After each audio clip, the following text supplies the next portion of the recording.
Dear Diary, Carlos sat beside you today. He's so cute. Sabi niya, I'm pretty. Kaya lang, I'm fat. I eat too much kasi. Mula ngayon, goodbye chocolates. Goodbye spaghetti. Goodbye hot dogs. Ay, goodbye, Carlo.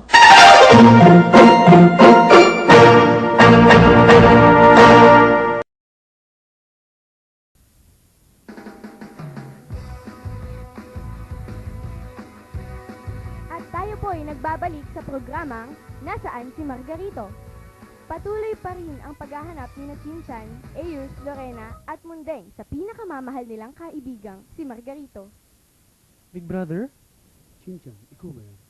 Hoy, Big Brother! Bakit hindi ka nagbabantay sa bahay ni Kuya? Ano ba? Bahay niya yun, Timang! Eh bakit ka nananampal, Lorena? Gusto mo sapaking kita? Sige, subukan mo. Bakla ka ata eh. Magtigil nga kayong dalawa. Hindi na maririnig mo din ang kausap niyo sa phone. Ay, second demotion. By the way, kuya, ba't pinapatawag? Ibig mo na ba ako sa bahay mo? Ibig ka dyan. Ako mag-ibig sa sarili ko. Teka lang, nag-ibang tono ng boses mo ah. Margarito, is that you? Margarito! Ako nga mga kaibigan. Nabasa niyo na ba ang sulat ko?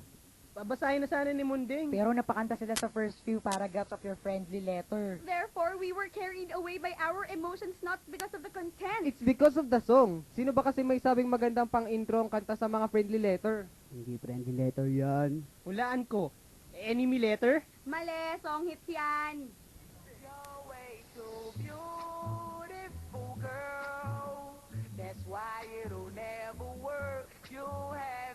Oh no!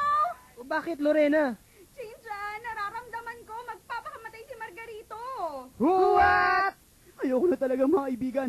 I wanna give up na. Wag, maghunos dili ka. Makulay. Ang buhay, makulay ang buhay sa sinabawang gulay. Sumasakit ang ulo ko sa inyo. Eto Margarito, mag-Advil ka. Dahil dito ang dalawang paracetamol. Paano niya yan kukunin, Chinchan? Eh sa cellphone lang kayo nag-uusap. Hoy, di ko na kayo Ala, tuluyan ang nawala sa linya si Margarito. Ayoko na, disaster na talaga to. Mundeng, huwag ka nang malungkot. Parang di ako malulungkot, Eyus. Bakit? Concerned ka kay Margarito? Hindi, Chinchan, hindi.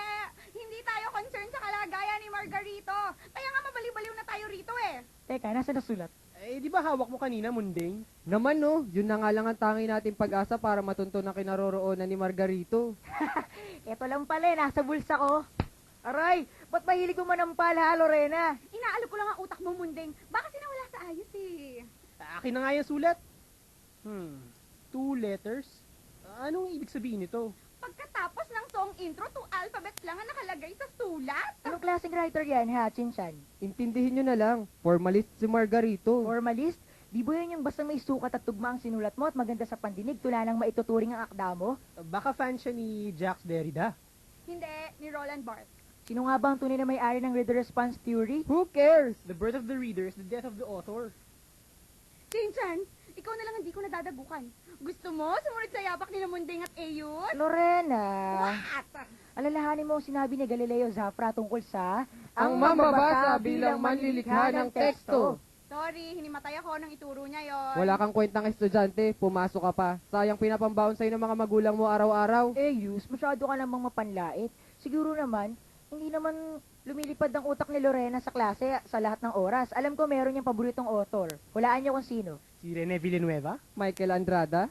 Mga lutang ba talaga kayo? Mas mahalaga pa bang malaman nyo kung sino favorite author ko kaysa sa hanapin natin si Margarito? OMG! Sorry, Lorena. At ang dalawang letra sa sulat ni Margarito ay S at K. Ano naman kaya meaning ng S at K na yan? Salad at keso. Tapat mo, linis mo. Puro naman kayo kalokohan eh. Tapat mo, linis mo. May sense naman yun ah. Talaga? Oo, dahil ang tapat mo, linis mo, ay isa sa mga proyekto ng ating lugar. Makati, mahalin natin, atin ito. At sinong namamahala? Sino? Sangguniang Kabataan, Eski! Wow! Di yung Nako. maiisip kung di dahil kay Eyus, pasalamatan natin siya. Eyus, may utak ka rin pala. Lorena, ang Form 1 ay nakakain din. Anong sabi mo, Munding? Ayaw mo ng ampaw o sige, sa espongha man ay may napipigarin. Ay nako, pagmumulan pa yan ng away, ang dapat natin gawin ngayon ay hanapin kung saan ang himpilan ng sangguniang kabataan. Tama! At sa wakas, nagsimula na maglakbay ang magkakaibigan upang hanapin ang kinaroroonan ni Margarito. Napakaraming tao naman dito. Parang pila lang sa Wawawi ah. Teka, ano bang petsa ngayon? Basta alam ko mag-o-October na. Alam ko na. Ano? Ilang taon na kayo? 20? Ang tatandaan niyo na, kay 18 lang ni Margarito eh. Pakialam ba namin sa edad ni Margarito? Mas importanteng mahanap natin siya, Munding. Bakit? Kala niyo ba walang sensang tanong ko? Sige, anong ginagawa ng taong nasa edad ni Margarito? Maraming tao. At may sa pantaha tayong narito si Margarito ngayon. Alam ko nang gustong sabihin ni Munding sa atin. Sige, Chinchan, ipaliwanag mo. Ngayon na ang last week para sa registration ng botohan ng SK. Hala! Ibig sabihin... Oo, Eyus Lorena, ngayon, napagtanto niyo na ba ang tunay na nangyari kay Margarito? Bumili siya ng planggana para may mapaglabhan. Nang biglang mag-text sa kanya si Angelica Panganiban, Sinabi sa kanya ni Angelica na ito na ang huli. Huling pagkakataon para magpa-register bilang botante ng SK. Ginawa niya ang sulat na hawak ko ngayon, nagpapaalam na aalis siya. Sa sobrang pagmamadali, hindi na niya nabuo ang meaning ng At SK. sa katangahan natin, ngayon lang natin na-realize ang ibig sabihin ng SK. kala ni Margarito, ganun lang kadaling magparehistro. Ngunit nagkamali siya. Kawawang Margarito, natrap sa pila. Eyus! Sinong natawag sa akin? Makaalis nga muna. Chinchan! Pamilya yung boses na yun ah. Lorena, Munding! Look! Up in the sky! Bird ba, Munding? No, it's a flying voter. Che, magtigil ka. Teka, nasa na si Ayos? Ay, nako, gumala lang yun. At this rate? Hayaan mo na, may karapatan siyang maglibang. Nasa fourth floor ng building si Margarito. Ang daming tao nakaharang. Posible ba mapuntahan natin siya? Well, according to the angle of elevation from the ground where we're standing at the altitude of the SK building, it's impossible to reach for him. Unless kayo sila stickman. Hala, paano na yan? Nako, mukhang hirap na tayo mula sa taas si Margarito. Mga kaibigan, hirap na ako huminga. Tulong, hindi ko na talaga kaya. Lorena, Chinchan, Mundeng! Humaharang kayo sa dinadaanan ko! Oh, no!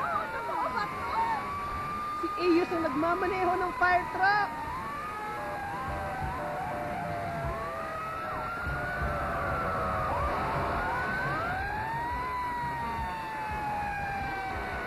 Hoy, ano ba? Gusto niyo bang sumakay o hindi? Kailangan nating iligtas si Margarito, kundi mamamatay siya.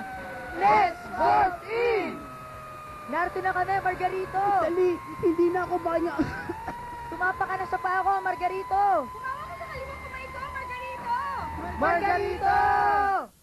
Oo, Margarito, ayos ka lang ba? Huwag kang mag-alala.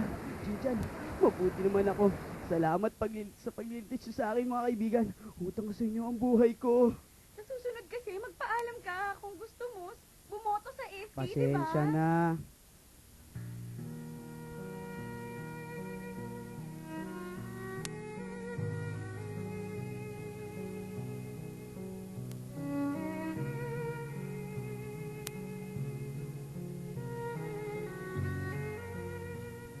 Huwag ka nang mag-sorry.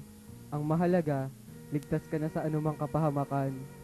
At may babalik ng muli ang iyong mabuting kalusugan dahil wala ka na sa malamasardinas na pilahan ng SK na yan. Maraming salamat talaga.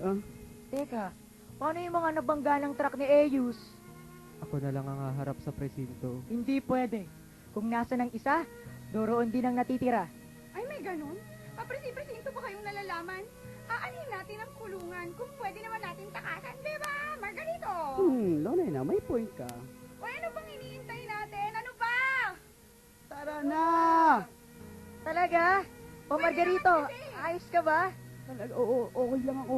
Gusto mo mag-jeep na tayo? Sige, sige. Ay, wait! Ayoko! Ayoko mag-jeep! Ayoko rin! Sige, punta na ako presinto. Bye-bye. Sige na.